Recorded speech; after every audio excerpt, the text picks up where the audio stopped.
Hello बच्चों, कैसे हो? आई होप सब आप बहुत ही बढ़िया हो गए, बहुत ही अच्छे हो गए।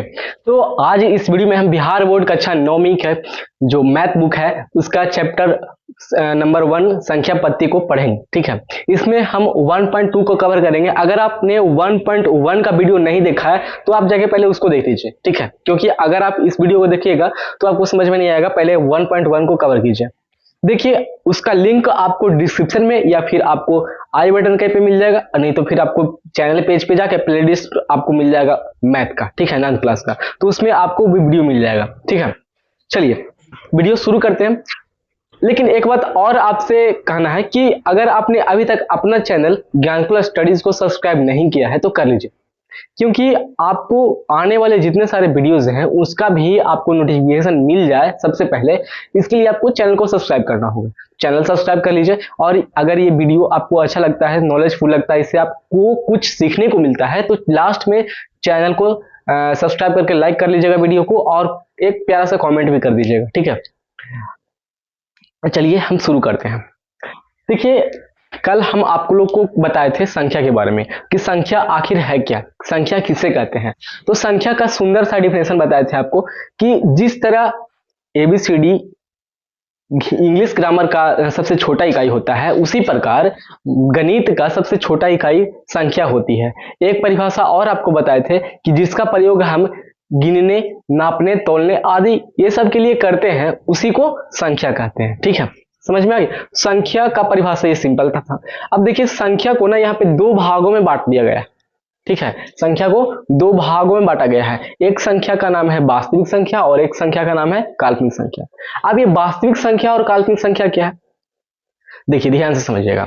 जो वास्तविक संख्या है इसका नाम से क्या पता चल रहा है? वास्तव, वास्तव। ठीक है, तो वास्तविक संख्या मतलब कि वास्तव, वैसा संख्या जो वास्तव में है, जिसका वास्तव में कोई मान निकलता हो, उसे वास्तविक संख्या कहते हैं। ठीक है, जैसे कि यहाँ अगर 2 बोलेंगे तो 2 वास्तविक संख्या होगा। वास्तव में 2 संख्या तो है। यहाँ पे अगर √4 लिख दें तो √4 भी वास्तविक संख्या है। √3 भी लिख देंगे तो वो भी वास्तविक संख्या है। 9.8 लिख देंगे वो भी वास्तविक संख्या है। ठीक है, समझ में आ गया? लेकिन जो काल्पनिक संख्या होता है, वास्तव में इसका मान निकलवे नहीं करता है। ठीक है, ये इमेजिनरी नंबर है, मतलब कि ये काल्पनिक संख्या, इसको हम कल्पना कर सकते हैं कि हाँ एक संख्या है। अब इसके बारे में हम लोग को नहीं पढ़ना है, आप लोग को अभी नहीं पढ़ना है। कब पढ़ना है आप लोग को? आप अगर 11-12 में जाइएगा तब पढ़ना है। ठीक है, लेकिन फिलहाल इसका हम आपको कुछ इसके बारे में बता देते हैं। जैसे कि देखिए, काल्पनिक संख्या है वो आई होता है। क्या होता है? आई माने आयोटा। आयोटा, अब आयोटा क्या है? आयोटा जैसे कि अगर आपको दिया रहेगा 4i, 6i, 5i, ऐसे करके लिखा रहेगा, ये जो सारी संख्या होती है ना, ये संख्या काल्पनिक संख्या होती है। तो काल्पनिक संख्या आपको समझ में आ गया। तो ऐसा संख्या जिसके बारे में या जिसका कोई मान ही नहीं निकलता है, उसे काल्पनिक संख्या कहते हैं। वास्तव में कोई मान नहीं होता हो, मान निकलता है मतलब मान उसका वास्तव में नहीं होता है। अब देखिए, वास्तविक संख्या वैसा संख्या जिसका वास्तव में कोई मान होता हो। ठीक है, अब जो वास्तविक संख्या है, वो वास्तविक संख्या का निर्माण परिमेय संख्या और अपरिमेय संख्या को मिलने से हुआ है।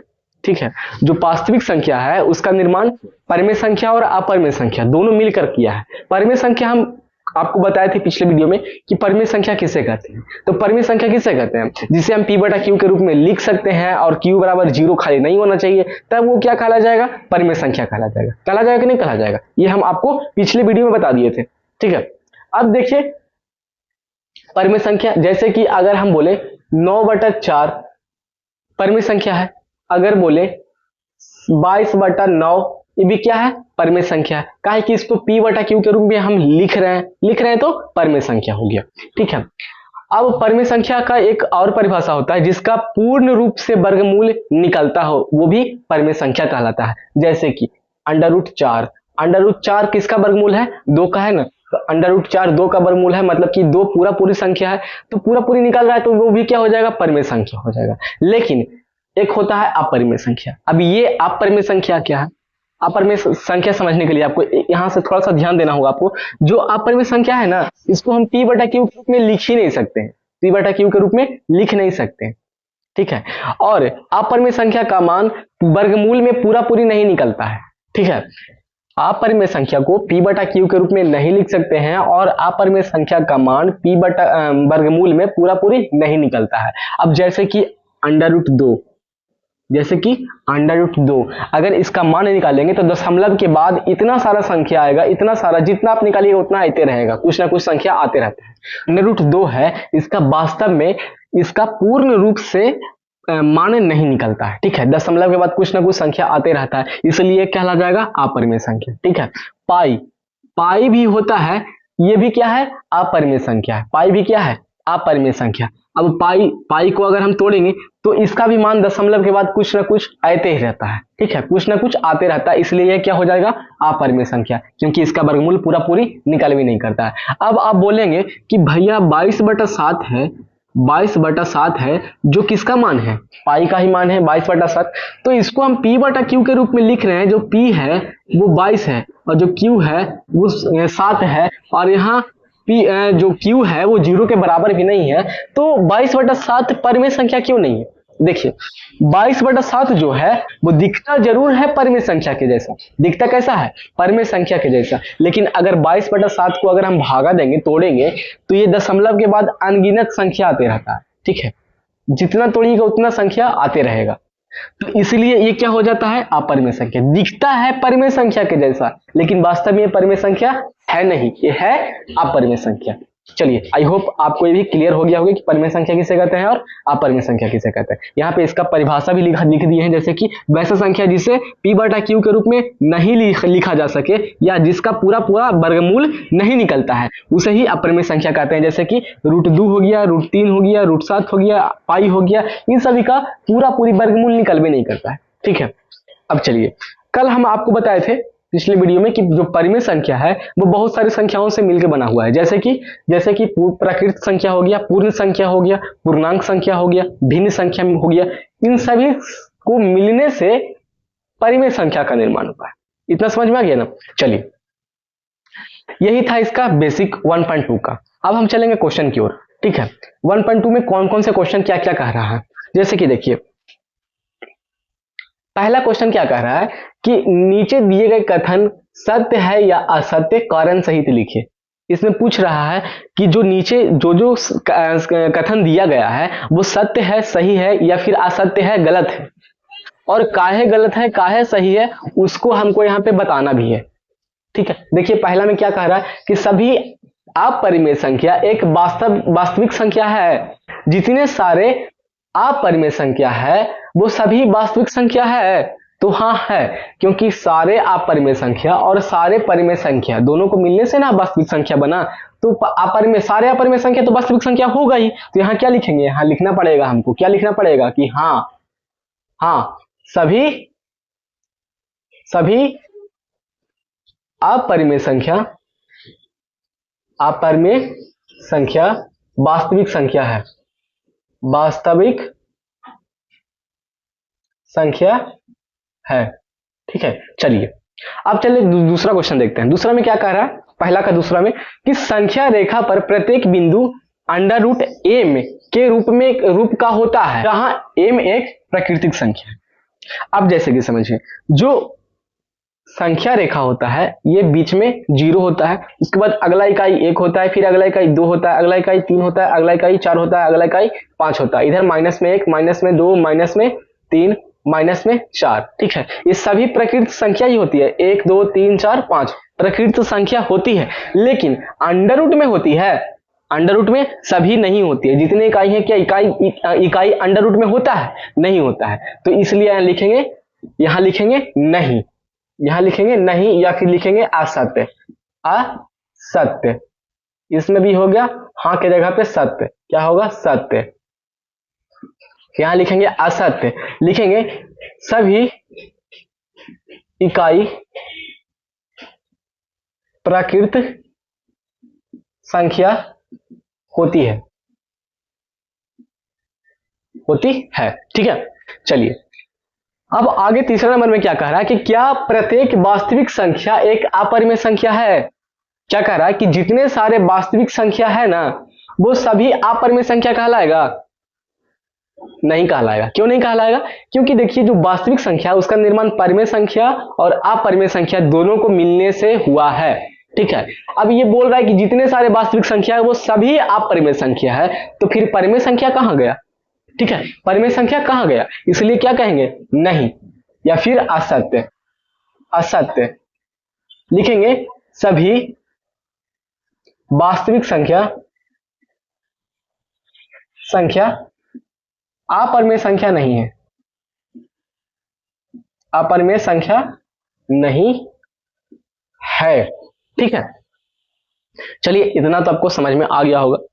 चलिए आगे दूसरा नंबर क्वेश्चन देखते हैं। दूसरा नंबर क्वेश्चन में क्या कर रहा है कि क्या सभी धनात्मक पूर्णांकों के वर्गमूल अपरिमेय होता है? इसमें कहा, पहला क्वेश्चन क्या कर रहा है, दूसरा क्वेश्चन कर रहा है कि क्या सभी धनात्मक पूर्णांक जो होते हैं वो सभी वर्गमूल में अपरिमेय होता है? जैसे कि यहाँ पे हम आपको बताए थे, यहाँ पे बताए थे कि √2, √3, √7, पाई, तो ये सब जितना सारा अंडर रूट में आता है ये सभी क्या अपरिमेय होता है? तो जी नहीं, √2 भलुक इसका मान नहीं निकलता है पूरा पूरी, इसलिए इसका जो वर्गमूल है वो पूरा पूरी नहीं निकलता, इसलिए उसे अपरिमेय कहते हैं। लेकिन यहाँ पे हम आपको √4 के बारे में बताए थे। ठीक है, √4 ये भी तो अंडर रूट में है, तो √4 है, इसका वर्गमूल तो 2 निकलता है पूरा पूरी, इसलिए ये परिमेय में हो गया। तो यहाँ क्या होगा, यहाँ लिखेंगे, ये पूछ रहा था क्या कि क्या सभी धनात्मक पूर्णांक एक वर्गमूल अपरिमेय होता है? क्या सभी धनात्मक पूर्णांक के वर्गमूल अपरिमेय होता है? तो लिखेंगे कि पहला कि नहीं, सभी धनात्मक पूर्णांक के वर्गमूल अपरिमेय नहीं होता है। आगे क्या कह रहा है कि यदि नहीं तो एक ऐसी संख्या के वर्गमूल का उदाहरण दीजिए जो परिमेय है। अब परिमेय ऐसा संख्या हमको बताना है वर्गमूल में जो परिमेय है, तो परिमेय का यहाँ पे अभी आप बताए थे, क्या बताए थे? √4। √4 जो है जिसका वर्गमूल निकलता है कितना हो जाता है? इसका वर्गमूल 2 हो जाता है। ठीक है, चलिए अब तीसरा क्वेश्चन देखते हैं। चलिए अब क्वेश्चन नंबर हम 3 को देखते हैं। इसमें क्या कह रहा है कि दिखाइए कि संख्या रेखा पर √5 को किस प्रकार निरूपित किया जा सकता है। मतलब कि संख्या रेखा पर किस प्रकार √5 को दिखाया जा सकता है, कैसे दर्शा सकते हैं। तो सबसे पहले हमको क्या करना होगा, संख्या रेखा बनाना होगा। ठीक है, चलिए संख्या रेखा यहाँ पे हम बना लेते हैं। ठीक है, जैसे कि यहाँ पे हम संख्या रेखा बना लेते हैं, इधर हो गया 0। ठीक है, इसमें इकाई इकाई करके चलना होता है। जैसे कि यहाँ पे अगर 1 इकाई लेते हैं तो फिर आगे भी हमको 1 इकाई लेना पड़ेगा। ठीक है, एक इकाई हमको लेकर चलना पड़ेगा। ठीक है, चलिए यहाँ पे अगर 1 मानते हैं तो ये हो जाएगा 2, ये हो जाएगा 3, ये हो जाएगा 4, ये हो 5, ये 6 और ये 7। और इधर माइनस में होता है क्योंकि इधर ऋणात्मक संख्या होती है, तो ये हो जाएगा -1, -2, -3, -4 और ये हो जाएगा -5। ठीक है, अभी हम इतने ही लेके चलते हैं। अब देखिए सबसे पहले क्या कह रहा है कि √5 को संख्या रेखा पर हमको दर्शाना है, तो इसके लिए हमको पाइथागोरस परिमेय का सहायता लेना होगा, पाइथागोरस परिमेय का। ठीक है,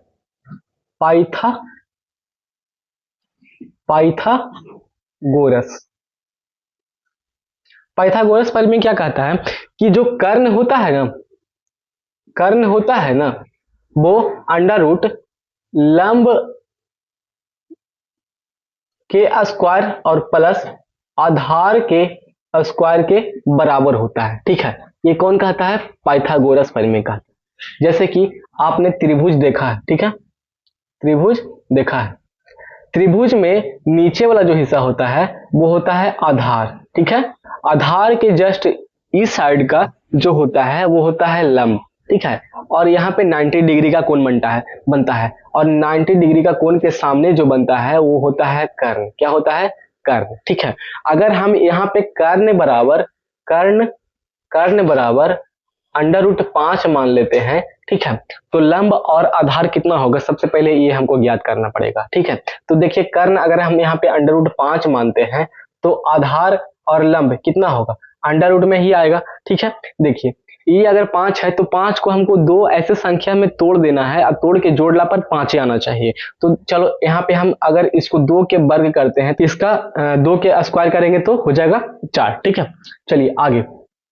अब यहाँ पे 1 रखेंगे। ठीक है, 2 1 3, 2 के स्क्वायर 4 और 1 जोड़ेंगे, 1 का वर्ग करेंगे तो 1 ही ना आएगा, तो 2 इसका 4 हो जाएगा, इसका 1 हो जाएगा, तो 4 1 जोड़ेंगे तो कितना होगा? अंडर रूट में 5 आ जाएगा ना। ठीक है, चलिए तो यहाँ पे क्या हो जाएगा, यहाँ पे हो जाएगा, इसको यहाँ पे मान लेते हैं आधार। ठीक है, यहाँ पे मान लेते हैं आधार, इसको मान लेते हैं यहाँ पे लंबाई। ठीक है, ये हो गया लंबाई। लंबाई हमको कितना निकला, लंबाई निकला एक इकाई, और जो आधार निकला वो कितना निकला, 2 इकाई। और कर्ण कितना हमारा है, कर्ण है √5। ठीक है, समझ में आ रहा, लंबाई कितना निकला 1 इकाई, आधार कितना निकला 2 इकाई, और कर्ण कितना √5 इकाई। ठीक है, चलिए सॉरी यहाँ पे कर्ण होगा, वर्ण लिख दिए थे, चलिए कोई बात नहीं। अब यहाँ पे देखिए, इसके बाद आपको क्या करना है, देखिए इसमें आधार कितना दिया है, 2 इकाई दिया है, नीचे वाला आधार होता है, तो 0 से हम 2 इकाई लेंगे, तो यहां से यहां तक 1 इकाई, यहां से यहां तक 2 इकाई। ठीक है, तो यहां से यहां तक हम 2 इकाई ले लेते हैं। ठीक है, इसके बाद फिर आधार आगे कितना, लंबाई 1 इकाई है, तो लंबाई ऊपर की ओर जाता है, तो इधर से हम 1 इकाई मान के चलते हैं कि 1 इकाई यहां तक आता है। ठीक है, ये सब आपको स्केल से नाप नाप कर बनाना है। ठीक है, यहाँ पे हम आपको बस समझने के लिए बोर्ड पर ऐसे बता रहे हैं। तो यहाँ पे क्या हो जाएगा, 1 इकाई ले लिए। ठीक है, अब आपको स्केल के जरिए क्या करना है, अब आपको स्केल के जरिए इसको यहां से यहां तक 0 से लेके और जो ऊपर वाला पॉइंट है उसको दोनों को मिला देना है। ठीक है, कुछ इस प्रकार से। ठीक है, ये मिल गया। ठीक है, अब देखिए जो नीचे वाला जो आधार है वो कितना हो गया, 2 हो गया, और ये वाला हो गया, ये कितना हो गया, 1 हो गया, और ये जो कर्ण है वो कितना हो गया, तो ये हो गया √5 हो गया। समझ में आया, चलिए आपका √5 तो यहाँ पे आ गया, लेकिन संख्या रेखा पर अभी तक नहीं दर्शाए हैं। उसके लिए आपको क्या करना है, तो इसके लिए आपको क्या करना है, कंपास की जरूरत पड़ेगा आपको। ठीक है, कंपास का, मेरे पास तो कंपास है नहीं और बोर्ड पर काम करेगा नहीं कंपास, क्योंकि मार्कर जो होता है मोटा होता है। तो आपको कंपास से क्या करना है, पेंसिल और कंपास, कंपास का जो नोक होता है उसको 0 पे रखना है, और पेंसिल को आपको यहाँ पे रखना है, ये वाला पॉइंट को, और दोनों को ऐसे करके एक चाप लेना है। ठीक है, ऐसे करके आपको एक चाप लेना है, जैसे कि हम यहाँ पे अभी ले रहे हैं। ठीक है, ऐसे करके आपको एक चाप ले लेना है। चलिए ऐसे करके एक यहाँ पे चाप लेना है। ठीक ना, और जहां पे ये वाला पॉइंट काटेगा, ये वाला पॉइंट को, संख्या रेखा को जहां पे काटेगा उसको आपको क्या करना है, बस वहां पे उसको लंबा लाइन खींच देना है यहाँ पे। ठीक है, यहाँ पे क्या करना है आपको, बस लंबा लाइन खींच देना है कुछ इस तरीके से। ठीक है, और यहाँ लिख देना है √5। ठीक है, ये हो गया संख्या रेखा पर आपका √5 निरूपित। ठीक है, आई होप कि आपको क्लियर हो गया होगा। अगर फिर भी समझ में नहीं आया तो फिर से वीडियोस देख लीजिएगा, और अगर नहीं समझ में आया तो कमेंट कीजिएगा। ठीक है, इसके ऊपर हम अच्छे से डिटेल में आपको बताएंगे। और अगर समझ में आ गया होगा तो वीडियो को लाइक कर दीजिएगा, और ये वीडियो अपने दोस्तों के साथ भी शेयर कीजिएगा। ठीक है, चलिए अब नए वीडियो के साथ 1.3 के साथ आपसे मिलते हैं। जय हिंद।